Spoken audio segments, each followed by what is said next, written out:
ਲੂਕਾ ਦੀ ਇੰਜੀਲ ਇਹ ਯੀਸ਼ੂ ਦੀ ਜ਼ਿੰਦਗੀ ਦੇ ਮੁੱਢਲੇ ਲੇਖਾਂ ਵਿੱਚੋਂ ਇੱਕ ਹੈ ਅਤੇ ਅਸਲ ਵਿੱਚ ਦੋ ਖੰਡਾਂ ਦੇ ਕੰਮ ਦਾ ਇੱਕ ਹਿੱਸਾ ਹੈ। ਲੂਕਾ ਰਸੂਲਾਂ ਦੇ ਕਰਤੱਵ।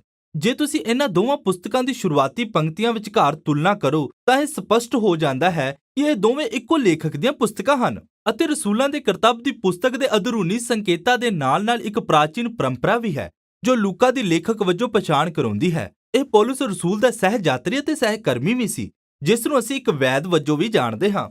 ਲੂਕਾ ਆਪਣੇ ਲੇਖ ਦੀ ਸ਼ੁਰੂਆਤ ਇਸ ਪ੍ਰਸਤਾਵਨਾ ਨਾਲ ਕਰਦਾ ਹੈ ਕਿ ਉਸਨੇ ਇਹ ਪੁਸਤਕ ਕਿਵੇਂ ਅਤੇ ਕਿਉਂ ਲਿਖੀ। ਉਹ ਇਹ ਵੀ ਮੰਨਦਾ ਹੈ ਕਿ ਯੀਸ਼ੂ ਦੀ ਜ਼ਿੰਦਗੀ ਦੇ ਹੋਰ ਵੀ ਕਈ ਵਧੀਆ ਬਿਰਤਾਂਤ ਹਨ, ਪਰ ਉਹ ਜਿੰਨਾ ਹੋ ਸਕੇ ਮੁੱਢਲੇ ਚੇਲਿਆਂ ਦੀ ਅੱਖੀਂ ਦੇਖੀ ਗਵਾਹਾਂ ਦੀ ਪਰੰਪਰਾ ਵੱਲ ਵਾਪਸ ਜਾਣਾ ਚਾਹੁੰਦਾ ਸੀ ਤਾਂ ਕਿ ਉਹ ਅਜਿਹਾ ਲੇਖ ਲਿਖ ਸਕੇ ਜਿਸ ਬਾਰੇ ਉਹ ਕਹਿੰਦਾ ਹੈ ਉਹਨਾਂ ਗੱਲਾਂ ਦਾ ਬਿਰਤਾਂਤ ਜੋ ਸਾਡੇ ਵਿੱਚ ਪੂਰੀਆਂ ਹੋਈਆਂ ਹਨ। ਹੁਣ ਇਹ ਸ਼ਬਦ ਪੂਰੀਆਂ ਹੋਈਆਂ ਸਾਨੂੰ ਦਰਸਾਉਂਦਾ ਹੈ ਕਿ ਲੂਕਾ ਨੇ ਇਹ ਬਿਰਤਾਂਤ ਕਿਉਂ ਲਿਖਿਆ। ਉਸ ਦੇ ਲਈ ਯੀਸ਼ੂ ਦੀ ਕਹਾਣੀ ਸਿਰਫ ਪੁਰਾਤਨ ਇਤਿਹਾਸ ਨਹੀਂ ਹੈ, ਉਹ ਇਹ ਦਿਖਾਉਣਾ ਚਾਹੁੰਦਾ ਹੈ ਕਿ ਪਰਮੇਸ਼ਵਰ ਅਤੇ ਇਸਰਾਇਲ ਦੇ ਨੇਮ ਦੀ ਲੰਬੀ ਕਹਾਣੀ ਕਿਵੇਂ ਪੂਰੀ ਹੋਈ ਅਤੇ ਇਸ ਤੋਂ ਵੀ ਵੱਡੀ ਪਰਮੇਸ਼ਵਰ ਅਤੇ ਸਾਰੇ ਸੰਸਾਰ ਦੀ ਕਹਾਣੀ। ਪੁਸਤਕ ਦੀ ਰਚਨਾ ਬਿਲਕੁਲ ਸਪਸ਼ਟ ਹੈ। ਇੱਥੇ ਇੱਕ ਲੰਮੀ ਜਾਣ ਪਛਾਣ ਹੈ ਜੋ ਯਹੂਨਾ ਬਪਤਿਸਮਾ ਦੇਣ ਵਾਲੇ ਅਤੇ ਯੀਸ਼ੂ ਦੀਆਂ ਕਹਾਣੀਆਂ ਦੀ ਬੁਨਿਆਦ ਰੱਖਦੀ ਹੈ। ਫਿਰ 3 ਤੋਂ 9 ਅਧਿਆਏ ਵਿੱਚ ਲੂਕਾ ਯੀਸ਼ੂ ਦੇ ਕੰਮਾਂ ਦਾ ਇੱਕ ਮਜ਼ਬੂਤ ਚਿਤਰਣ ਕਰਦਾ ਹੈ ਜੋ ਉਸਨੇ ਆਪਣੇ ਇਲਾਕੇ ਗਲੀਲ ਵਿੱਚ ਕੀਤੇ। ਇਸ ਤੋਂ ਬਾਅਦ ਪੁਸਤਕ ਦਾ ਵੱਡਾ ਮੱਧ ਭਾਗ ਯੀਸ਼ੂ ਦੀ ਯਰੂਸ਼ਲਮ ਦੀ ਲੰਬੀ ਯਾਤਰਾ ਹੈ ਜੋ ਸਾਨੂੰ ਕਹਾਣੀ ਦੇ ਸਿਖਰ ਤੇ ਲੈ ਜਾਂਦੀ ਹੈ। ਯਰੂਸ਼ਲਮ ਵਿੱਚ ਯੀਸ਼ੂ ਦਾ ਆਖਰੀ ਹਫ਼ਤਾ, ਉਸ ਦੀ ਮੌਤ ਅਤੇ ਜੀ ਉੱਠਣਾ ਜੋ ਬਾਅਦ ਵਿੱਚ ਰਸੂਲਾਂ ਦੇ ਕਰਤੱਵ ਦੀ ਪੁਸਤਕ ਵੱਲ ਲੈ ਜਾਂਦਾ ਹੈ। ਇਸ ਵੀਡੀਓ ਵਿੱਚ ਅਸੀਂ ਸਿਰਫ ਲੂਕਾ ਦੀ ਖੁਸ਼ਖਬਰੀ ਦੇ ਪਹਿਲੇ ਅੱਧ ਤੇ ਧਿਆਨ ਕੇਂਦਰਿਤ ਕਰਨ ਜਾ ਰਹੇ ਹਾਂ। ਵਿਸਤਾਰਪੂਰਵਕ ਜਾਣ ਪਛਾਣ ਸਾਨੂੰ ਯਹੂਨਾ ਬਪਤਿਸਮਾ ਦੇਣ ਵਾਲੇ ਅਤੇ ਯੀਸ਼ੂ ਦੇ ਜਨਮ ਦੀਆਂ ਕਹਾਣੀਆਂ ਬਾਰੇ ਦੱਸਦਾ ਹੈ। ਉੱਥੇ ਜਾਜਕ ਜ਼ਕਰੀਆ ਅਤੇ ਐਲਿਜ਼ਬeth ਨਾਮੇ ਵਿਅਕਤੀਆਂ ਦਾ ਬਜ਼ੁਰਗ ਜੋੜਾ ਹੈ ਅਤੇ ਫਿਰ ਇੱਕ ਜਵਾਨ ਕੁਆਰੀ ਮਰੀਅਮ ਅਤੇ ਯੂਸਫ ਹੈ। ਉਹਨਾਂ ਦੋਵਾਂ ਨੂੰ ਇੱਕ ਅਜੀਬ ਇਲਾਹੀ ਵਾਅਦਾ ਪ੍ਰਾਪਤ ਹੋਇਆ ਕਿ ਉਹਨਾਂ ਦੇ ਇੱਕ ਪੁੱਤਰ ਹੋਵੇਗਾ। ਦੋਵੇਂ ਵਾਅਦੇ ਪੂਰੇ ਹੋਏ। ਇਸ ਨਾਲ ਯਹੂਨਾ ਅਤੇ ਫਿਰ ਯੀਸ਼ੂ ਪੈਦਾ ਹੋਏ। ਦੋਵੇਂ ਮਾਪਿਆਂ ਨੇ ਜਸ਼ਨ ਦੇ ਕਾਵ ਗੀਤ ਗਾਏ। ਹੁਣ ਇਹ ਕਾਵ ਗੀਤ ਪੁਰਾਣੇ ਨੇਮ ਦੇ ਜ਼ਬੂਰਾਂ ਅਤੇ ਨਬੀਆਂ ਦੀਆਂ ਗੱਲਾਂ ਨਾਲ ਭਰੇ ਹੋਏ ਹਨ ਜੋ ਇਹ ਦਰਸਾਉਂਦੇ ਹਨ ਕਿ ਇਹ ਬਾਲਕ ਕਿਵੇਂ ਪਰਮੇਸ਼ਵਰ ਦੇ ਪ੍ਰਾਚੀਨ ਵਾਅਦੇ ਪੂਰੇ ਕਰੇਗਾ। ਪਰ ਇਹ ਕਵਿਤਾਵਾਂ ਸਾਨੂੰ ਦੱਸਦੀਆਂ ਹਨ ਕਿ ਅੱਗੇ ਕਹਾਣੀ ਵਿੱਚ ਇਹਨਾਂ ਬਾਲਕਾਂ ਦੀ ਕੀ ਭੂਮਿਕਾ ਹੋਵੇਗੀ। ਯਹੂਨਾ ਉਹ ਨਬੀ ਦੂਤ ਸੀ ਜਿਸ ਬਾਰੇ ਤੋਰਾ ਅਤੇ ਨਬੀਆਂ ਨੇ ਪਹਿਲਾਂ ਤੋਂ ਹੀ ਦੱਸਿਆ ਸੀ ਜੋ ਇਸਰਾਇਲ ਨੂੰ ਉਹਨਾਂ ਦੇ ਪਰਮੇਸ਼ਵਰ ਨੂੰ ਮਿਲਣ ਲਈ ਤਿਆਰ ਕਰੇਗਾ। ਅਤੇ ਯੀਸ਼ੂ ਹੀ ਮਸੀਹ ਰਾਜਾ ਹੈ ਜਿਸ ਦਾ ਦਾਊਦ ਨਾਲ ਵਾਅਦਾ ਕੀਤਾ ਸੀ ਜੋ ਇਸਰਾਇਲ ਉੱਤੇ ਪਰਮੇਸ਼ਵਰ ਅਤੇ ਕੌਮਾਂ ਲਈ ਪਰਮੇਸ਼ਵਰ ਦੀ ਬਰਕਤ ਲਿਆਉਣ ਜਾ ਰਿਹਾ ਹੈ ਜਿਵੇਂ ਉਸਨੇ ਅਬਰਾਹਮ ਨਾਲ ਵਾਅਦਾ ਕੀਤਾ ਸੀ। ਇਸ ਤੋਂ ਬਾਅਦ ਮਰੀਅਮ ਯੀਸ਼ੂ ਨੂੰ ਸਮਰਪਣ ਲਈ ਯਰੂਸ਼ਲਮ ਦੀ ਹੈਕਲ ਵਿੱਚ ਲੈ ਗਈ ਅਤੇ ਦੋ ਬਜ਼ੁਰਗ ਨਬੀ ਆਨਾ ਅਤੇ ਸਿਮੋਨ ਯੀਸ਼ੂ ਨੂੰ ਵੇਖਦੇ ਅਤੇ ਪਛਾਣਦੇ ਹਨ ਕਿ ਉਹ ਕੌਣ ਹੈ। ਯਸ਼ਾਇਆ ਨਬੀ ਦੀ ਕਵਿਤਾ ਤੋਂ ਪ੍ਰੇਰਿਤ ਹੋ ਕੇ ਸਿਮੋਨ ਆਪਣਾ ਗੀਤ ਗਾਉਂਦਾ ਹੈ। ਉਹ ਆਖਦਾ ਹੈ ਇਹ ਬਾਲਕ ਇਸਰਾਇਲ ਲਈ ਪਰਮੇਸ਼ਵਰ ਦੀ ਮੁਕਤੀ ਹੈ ਅਤੇ ਉਹ ਕੌਮਾਂ ਲਈ ਇੱਕ ਚਾਨਣ ਬਣ ਜਾਵੇਗਾ। ਇਹਨਾਂ ਸਾਰੀਆਂ ਉਮੀਦਾਂ ਦੇ ਨਾਲ ਕਹਾਣੀ ਅਗਲੇ ਮੁੱਖ ਭਾਗ ਵਿੱਚ ਅੱਗੇ ਵਧਦੀ ਹੈ ਜਿੱਥੇ ਲੂਕਾ ਯੀਸ਼ੂ ਅਤੇ ਉਸ ਦੇ ਮਿਸ਼ਨ ਨੂੰ ਪੇਸ਼ ਕਰਦਾ ਹੈ। ਉਹ ਯਰਦਨ ਨਦੀ ਵਿਖੇ ਯਹੂਨਾ ਦੇ ਮਨ ਫਿਰਾਉ ਦੀ ਮੁਹਿੰਮ ਨਾਲ ਮੰਚ ਤਿਆਰ ਕਰਦਾ ਹੈ ਜਿੱਥੇ ਉਹ ਇਸਰਾਇਲ ਨੂੰ ਬਪਤਿਸਮੇ ਦੁਆਰਾ ਨਵੇਂ ਜੀਵਨ ਦੀ ਹੋਂਦ ਵਿੱਚ ਆਉਣ ਲਈ ਬੁਲਾ ਰਿਹਾ ਹੈ। ਉਹ ਪਰਮੇਸ਼ਵਰ ਦੇ ਰਾਜ ਦੇ ਆਉਣ ਲਈ ਤਿਆਰੀ ਕਰ ਰਿਹਾ ਹੈ ਅਤੇ ਫਿਰ ਯਿਸੂ ਇਸ ਨਵੇਂ ਇਸਰਾਇਲ ਦੇ ਆਗੂ ਦੇ ਰੂਪ ਵਿੱਚ ਸਾਹਮਣੇ ਆਉਂਦਾ ਹੈ ਅਤੇ ਉਸ ਦੀ ਪ੍ਰਮਾਣਿਕਤਾ ਆਤਮਾ ਅਤੇ ਪਰਮੇਸ਼ਵਰ ਦੀ ਆਵਾਜ਼ ਦੁਆਰਾ ਕੀਤੀ ਗਈ। ਉਹ ਪਰਮੇਸ਼ਵਰ ਦਾ ਪਿਆਰਾ ਪੁੱਤਰ ਹੈ। ਇਸ ਤੋਂ ਬਾਅਦ ਲੂਕਾ ਇੱਕ ਵੰਸ਼ਾਵਲੀ ਦਿੰਦਾ ਹੈ ਅਤੇ ਇਹ ਯੀਸ਼ੂ ਨੂੰ ਦਾਊਦ ਦੀ ਪੀੜ੍ਹੀ ਤੋਂ ਅਤੇ ਅਬਰਾਹਮ ਦੀ ਵੰਸ਼ ਤੋਂ ਦਰਸਾਉਂਦੀ ਹੈ ਜੋ ਵਾਪਸ ਉਤਪਤੀ ਪੁਸਤਕ ਵਿੱਚ ਆਦਮ ਦੀ ਪੀੜ੍ਹੀ ਵੱਲ ਲੈ ਜਾਂਦੀ ਹੈ। ਲੂਕਾ ਇੱਥੇ ਦਾਅਵਾ ਕਰ ਰਿਹਾ ਹੈ ਕਿ ਯੀਸ਼ੂ ਹੀ ਇਸਰਾਇਲ ਦਾ ਮਸੀਹ ਰਾਜਾ ਹੈ ਜੋ ਪਰਮੇਸ਼ਵਰ ਦੀ ਅਸੀਸ ਲਿਆਵੇਗਾ, ਪਰ ਇਹ ਕੇਵਲ ਅਬਰਾਹਮ ਦੇ ਪਰਿਵਾਰ ਇਸਰਾਇਲ ਲਈ ਹੀ ਨਹੀਂ ਹੋਵੇਗਾ। ਇੱਥੇ ਉਹ ਆਦਮ ਦੇ ਸਾਰੇ ਪੁੱਤਰਾਂ ਲਈ ਭਾਵ ਸਾਰੀ ਮਨੁੱਖਤਾ ਲਈ ਹੈ।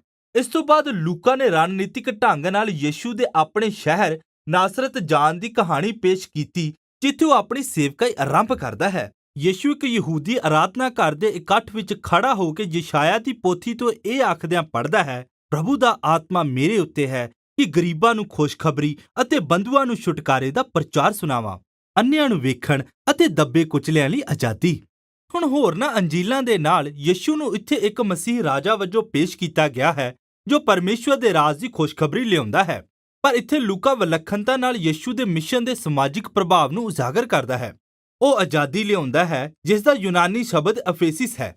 ਇਸ ਦਾ ਸ਼ਾਬਦਿਕ ਅਰਥ ਹੈ ਰਿਹਾਈ ਅਤੇ ਇਹ ਯੁਬਲੀ ਵਰੇ ਦੀ ਪ੍ਰਾਚੀਨ ਯਹੂਦੀ ਰੀਤੀ ਦਾ ਹਵਾਲਾ ਦਿੰਦਾ ਹੈ ਜਿਸ ਦਾ ਲੇਵੀਆਂ 5 ਵਿੱਚ ਵਰਣਨ ਕੀਤਾ ਗਿਆ ਹੈ।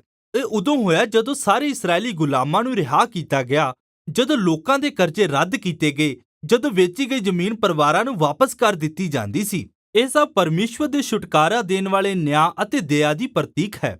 ਅਤੇ ਫਿਰ ਯਿਸੂ ਆਖਦਾ ਹੈ ਕਿ ਛੁਟਕਾਰੇ ਦੀ ਇਹ ਖੁਸ਼ਖਬਰੀ ਖਾਸ ਕਰ ਗਰੀਬਾਂ ਲਈ ਹੈ।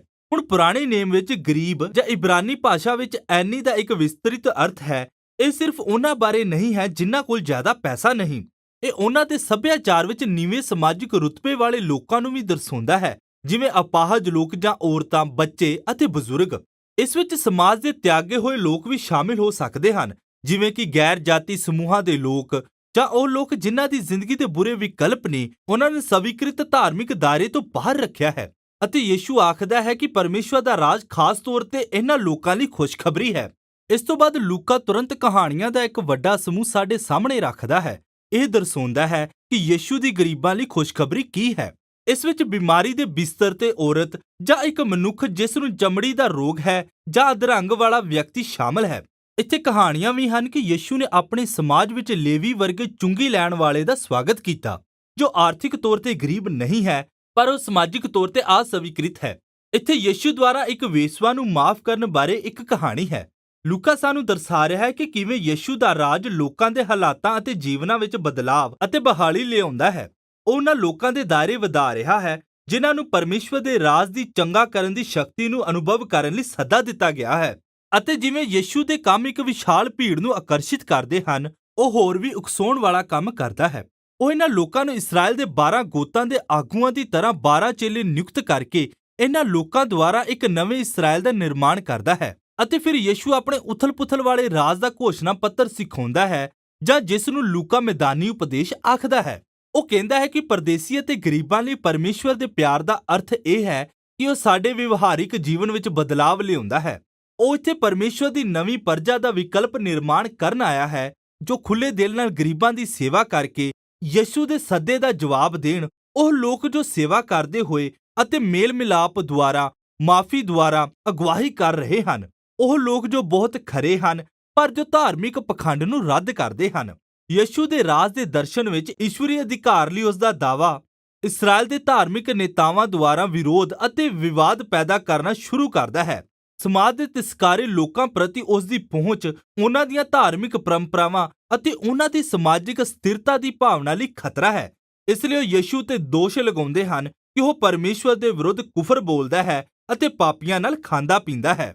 ਅਤੇ ਇਸ ਲਈ ਇਹ ਭਾਗ ਉਸ ਦੇ ਚੇਲਿਆਂ ਪ੍ਰਤੀ ਯਿਸੂ ਦੇ ਮਿਸ਼ਨ ਦੇ ਇੱਕ ਨਵੇਂ ਪ੍ਰਕਾਸ਼ਨ ਦੀ ਉਚਾਈ ਵੱਲ ਲੈ ਜਾਂਦਾ ਹੈ। ਉਹ ਆਖਦਾ ਹੈ ਕਿ ਹਾਂ, ਉਹੀ ਮਸੀਹ ਰਾਜਾ ਹੈ ਅਤੇ ਉਹ ਯਰੂਸ਼ਲਮ ਵਿੱਚ ਮਰ ਕੇ ਇਸਰਾਇਲ ਉੱਤੇ ਆਪਣਾ ਰਾਜ ਕਾਇਮ ਕਰਨ ਜਾ ਰਿਹਾ ਹੈ।